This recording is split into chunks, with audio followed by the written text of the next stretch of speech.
ನಾವು ಪ್ರತಿದಿನ ಬಳಸೋ ಪಾಲಿಶ್ ಮಾಡಿದ ಅಕ್ಕಿ, ಬ್ಲೀಚ್ ಮಾಡಿರೋ ಗೋಧಿ ಹಿಟ್ಟು ನಮ್ಮ ಹೊಟ್ಟೆ ಮಾತ್ರ ತುಂಬಿಸುತ್ತೆ ವಿನಃ ದೇಹಕ್ಕೆ ಬೇಕಾದ ಯಾವುದೇ ಪೌಷ್ಟಿಕಾಂಶವನ್ನ ಒದಗಿಸೋದಿಲ್ಲ. ಇವುಗಳ ಬದಲು ಸಿರಿಧಾನ್ಯಗಳ ಬಳಕೆಯಿಂದ ದೇಹದ ಆರೋಗ್ಯವನ್ನ ಅತ್ಯುತ್ತಮಗೊಳಿಸಬಹುದು.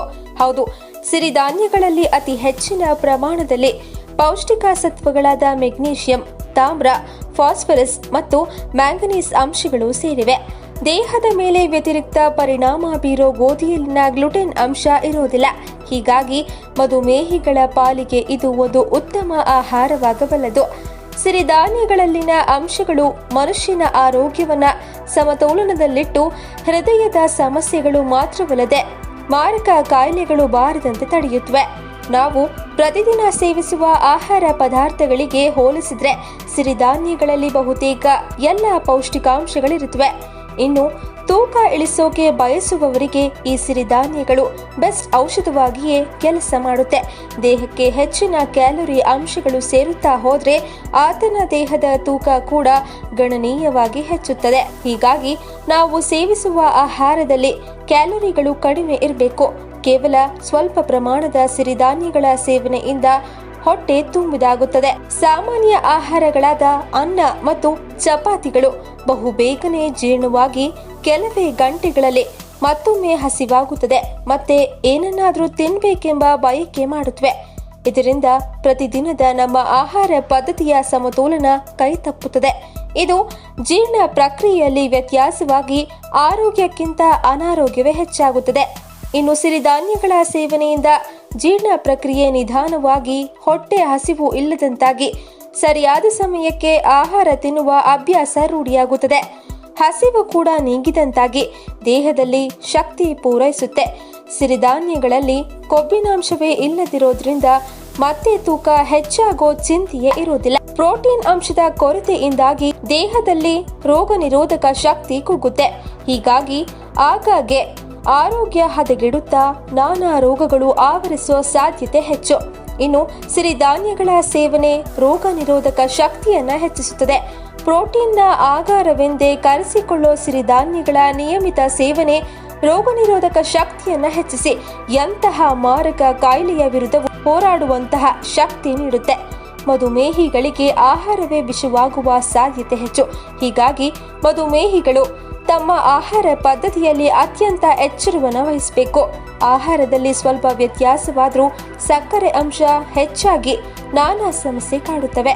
ಸಿರಿಧಾನ್ಯಗಳ ಸೇವನೆಯಿಂದ 2 ಡಯಾಬಿಟಿಸ್ನಿಂದ ಬಳಲುತ್ತಿರುವ ಮಧುಮೇಹಿ ರೋಗಿಗಳು ತಮ್ಮ ಮಧುಮೇಹ ಸಮಸ್ಯೆಯನ್ನ ನಿಯಂತ್ರಣದಲ್ಲಿಡಬಹುದು. ಇನ್ನು ಮಧುಮೇಹ ಇಲ್ಲದವರು ಸಹ ತಮ್ಮ ದಿನನಿತ್ಯದ ಆಹಾರ ಪದ್ಧತಿಯಲ್ಲಿ ಸಿರಿಧಾನ್ಯಗಳನ್ನು ಬಳಸುವುದರಿಂದ ಭವಿಷ್ಯದಲ್ಲಿ ಮಧುಮೇಹಕ್ಕೆ ಗುರಿಯಾಗುವುದನ್ನು ಈಗಲೇ ತಪ್ಪಿಸಿಕೊಳ್ಳಬಹುದು. ಸಿರಿಧಾನ್ಯದಲ್ಲಿ ಪ್ರೋಟೀನ್, ಕ್ಯಾಲ್ಸಿಯಂ, ಕೊಬ್ಬಿನಾಂಶಗಳು, ಖನಿಜಾಂಶಗಳಾದ thiamine, niacin, pyridoxine, potassium, amino ಆಮ್ಲ ಮುಂತಾದ ಅನೇಕ ಪೋಷಕಾಂಶ ಮತ್ತು ಸೂಕ್ಷ್ಮ ಪೋಷಕಾಂಶಗಳು ಅಡಗಿದ್ದು ಇವು ದೇಹದ ಆರೋಗ್ಯಕ್ಕೆ ಸಹಕಾರಿಯಾಗಿವೆ.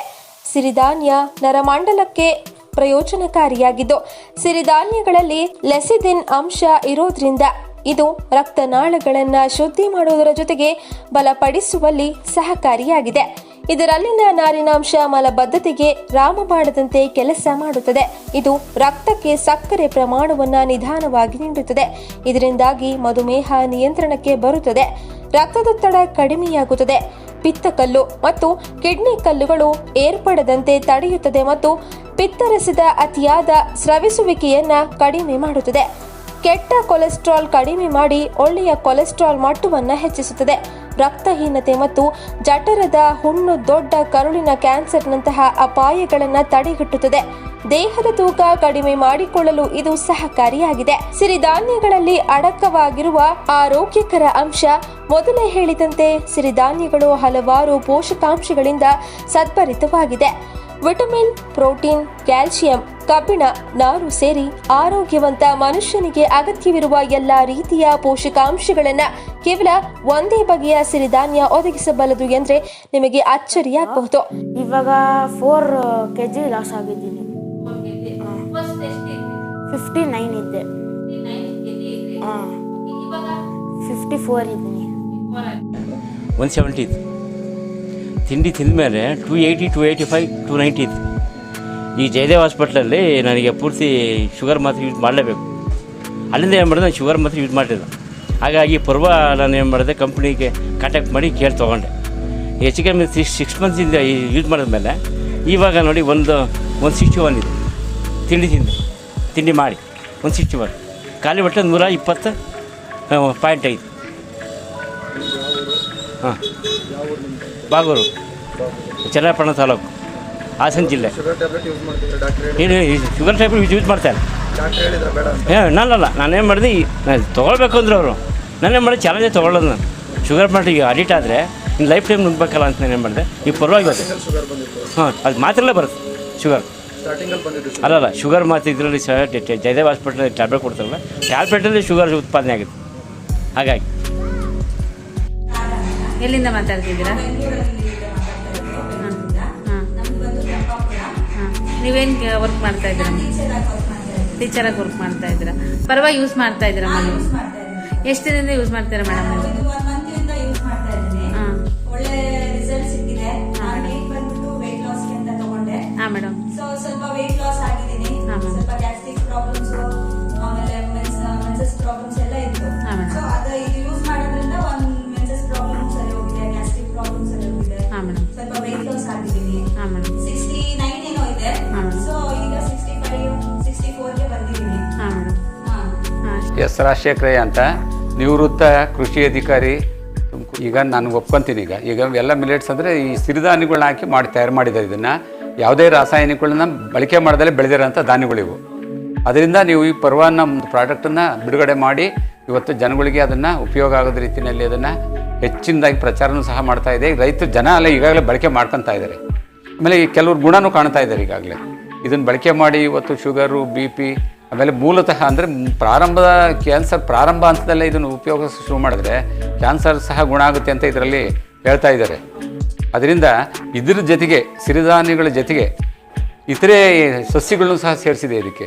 ಯಾವುದಿರ್ಬೋದು, ಅಮೃತ ಬಳ್ಳಿ ಎಲೆ ಇರ್ಬೋದು, ದೊಡ್ಡ ಪತ್ರೆ ಇರ್ಬೋದು, ಬಿಲ್ಪತ್ರೆ ಇರ್ಬೋದು, ಕರ್ಬೇವಿನ ಸೊಪ್ಪು ಇರ್ಬೋದು, ಹಾಗೆ ಆಮೇಲೆ ಮಾವಿನ ಎಲೆ ಇರ್ಬೋದು, ಬೇವಿನ ಎಲೆ, ಇವನ್ನೆಲ್ಲದೂ ಮಿಶ್ರಣ ಮಾಡಿರೋದ್ರಿಂದ, ಪರಂಗಿ ಎಲೆ ಇಂಥವನ್ನೆಲ್ಲ ಮಿಶ್ರಣ ಮಾಡಿದ್ದೀರಾ. ಅಂದರೆ ಎಲ್ಲವೂ ಸಹ ಇಲ್ಲಿ ಮೆಡಿಸಿನಲ್ ಪ್ಲ್ಯಾಂಟ್ಸ್ ಅಂದರೆ ಔಷಧೀಯ ಸಸ್ಯಗಳನ್ನೇ ಇದಕ್ಕೆ ಮಿಶ್ರಣ ಆ್ಯಡ್ ಮಾಡಿದೆ. ಅದರಿಂದ ಈ ಒಂದು ನಾವು ತಿನ್ನೋ ಆಹಾರದ ಜೊತೆಗೆ ಸಸ್ಯಗಳನ್ನು ಸಹ ಸೇರೋದ್ರಿಂದ ಅವು ಮನುಷ್ಯನಿಗೆ ಇಮ್ಯುನಿಟಿ ಶಕ್ತಿ ಮಾಡ್ತಾ ಇದೆ. ಅಂದರೆ ರೋಗ ನಿರೋಧಕ ಶಕ್ತಿ, ಅಂದರೆ ರೋಗ ಬರೋದ ರೀತಿಯಲ್ಲೇ ಮನುಷ್ಯನ ಶರೀರದಲ್ಲಿ ನಾವು ಬೆಳವಣಿಗೆ ಆದ ನಮ್ಮ ಶರೀರ ಯಾವ ರೋಗ ಹತ್ತಿರಕ್ಕೆ ನಾವು ಬರಲ್ಲ.